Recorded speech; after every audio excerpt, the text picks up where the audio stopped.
Maligayang pagdating mga kaibigan sa ating channel. Ang mainit na alitan sa pagitan ng Israel at mga milisyang Hamas ay nasa buong lakas ngayon.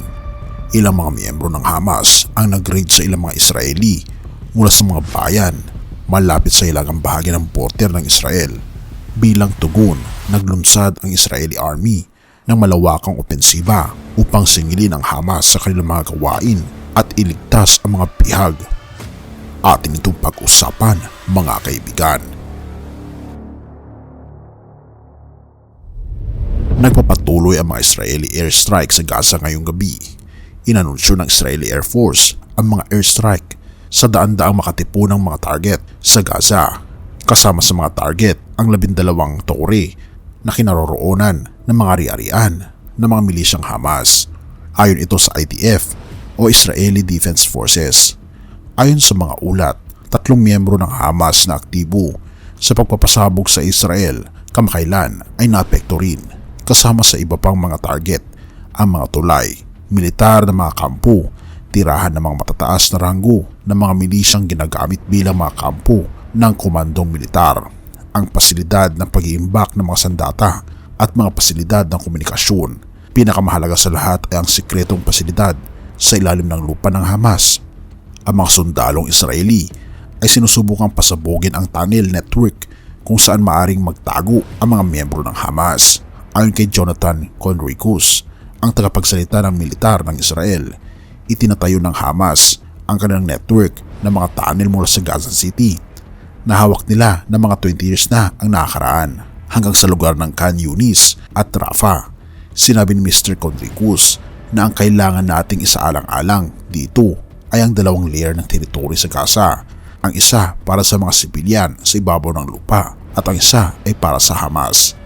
Ginagawa natin ngayon ay upang maabot ang 2 layer na itinatayo ng Hamas. Hindi ito mga kubong pananggalang na maaaring gamitin ng mga sibilyan sa Gaza kapag inaatake ng Israel ang kanilang mga komunidad. Kamakailan lamang, halos lubusang nawasak ang dating matatag na lugar na Raal na itinuturing puso ng Gaza Strip. Matapos ang 4 na araw na matinding pagbobomba mula sa mga Israeli, ay ito ay talaga namang wasak na wasak. Ayon sa mga residente ng nasasakupang komunidad, ang malakas na pagpapaputok noong hapon ay bahagi ng pinakamalupit ng bombardment ng Israel sa kasaysayan kamakailan lamang. Sinumpa ng Israeli Defense Minister na si Yoav Gallant na maglunsad sila ng ground assault sa Gaza na kasalukuyang lugmok ngayon sa ilalim ng mga bomba ng Israel. Ayon sa Ministry of Health ng Gaza, hindi bababa sa 900 katao ang namatay at 4,600 ang nasugwatang dulot ng 5 araw na labanan. Binagsakan ng mga bomba ng Israel ang mga pader ng mga apartment, nagpabagsak ng mga puno sa mga bangketa at pinatagilid ang kalsadang dating puno ng mga negosyante at nagtitinda ng pagkain. Ang teroristang giyera na ito na sinimula ng Hamas ay sa kasamaang palad ay naging isang malupit na kalamidad. Dagdag pa, mula nang mag-umpisa ang giyera, ang Israel ay laging nasa panganib ng pag-alitan mula sa maraming dako. Sa kasamaang palad, lumalaki itong panganib araw-araw.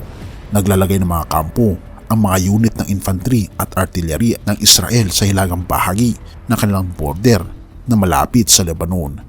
Sa parehong oras, napapalakas ang mga tropa ng Israel sa border area na maaaring maging pangalawang harapang masalimuot kung sakaling maglungsad ng mas malawakang atake ang mga milisyang Hezbollah. Malaking bahagi ng hukbo ng Israel ay nagkumpulan sa timog ng Israel. Nagsimula na ang engkwentro sa pagitan ng mga sundalong Israeli at ng Hezbollah sa bahaging ito, at nakakalungkot na marami na ang nasawi sa mga engkwentro. Kung seryosong makisali ang Hezbollah na kinikilala ng Estados Unidos bilang isang teroristang grupo sa giyera, maaaring magkaroon ng malaking problema ang Israel dahil sa kanilang mga missile na kaya nitong mag-target sa Tel Aviv. Ito ay magdudulot ng pagtitest sa kakayahan ng militar ng Israel at ng kanilang mga depensang panghangin. Ayon sa mga opisyal at diplomatikong kinatawan ng mga bansa ng Arabo, pribado itong nagbabala ang Hezbollah sa Israel na sila'y handang magbukas ng paglulunsad na kalabanin ang Israel sa kanilang ground offensive sa Gaza. ngunit hindi pa sigurado kung itutuloy nila ang banta na ito. At tunay nga mga kaibigan, kahindik-hindik ngayon ang nangyayari sa bansang Israel. At nais ng ating mga kaibigan doon, lalong higit ang mga Kristiyanong kababayan natin na patuloy nating ipanalangin ang digmaan ng Hamas laban sa mga Israeli na nawa ay matapos na ito sapagkat habang tumatagal ito ay marami ang mga buhay na nawawala. Mateo 11 verse 28 to 30. Lumapit kayo sa akin, kayong lahat na nahihirapan at lubhang nabibigatan sa inyong pasanin, at kayo bibigyan ko ng kapahingahan. Pasanin ninyo ang aking pamatok at matuto kayo sa akin, sapagkat ako'y maamo at may mababang loob.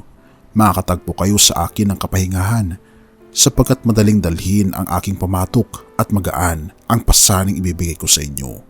Tunay nga mga kaibigan, na ang mga pagsubok ngayon na nangyayari sa bansang Israel ay talaga namang nagbibigay ito ng stress hindi lamang sa bansang Israel kundi pati na rin sa buong mundo. Kaya naman nais ng ating Panginoon na sundin natin siya, na pasanin natin ang pamatok ng ating Panginoong Diyos. Ibig sabihin tayo ay magpasakop sa Kanya upang sa ganun ay tayo ay magkaroon ng kapahingahan sa pamagitan niya. Purihin ang ating Panginoong Diyos mga kaibigan at salamat sa inyong panonood.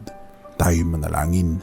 Ama naming banal, mga pangyarihan naming Diyos, kami po'y lubos na nagpapasalamat sa inyo pong patuloy na pag-aalaga sa amin.